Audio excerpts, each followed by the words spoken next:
Hola, como ya sabéis, me encanta la pastelería y como es tradición aquí, me he propuesto hacer una mona para mi hija. A ver qué tal se me da. Esta mañana he ido por el barrio para comprar todas las cosas necesarias para prepararla y decorarla.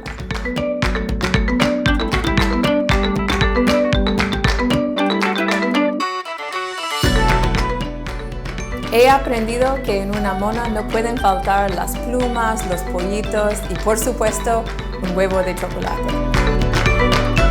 A mi hija seguro que le encantará.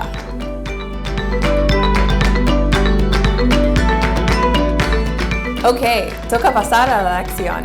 Haremos el tradicional pa de pesic de yogur.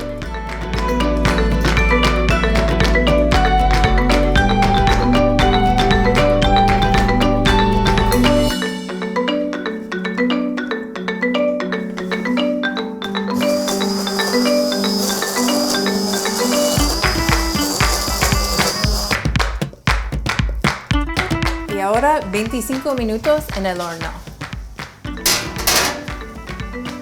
sin abrirlo.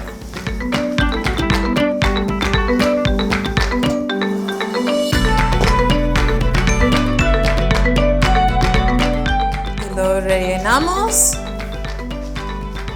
de mermelada de fresa, nuestra favorita.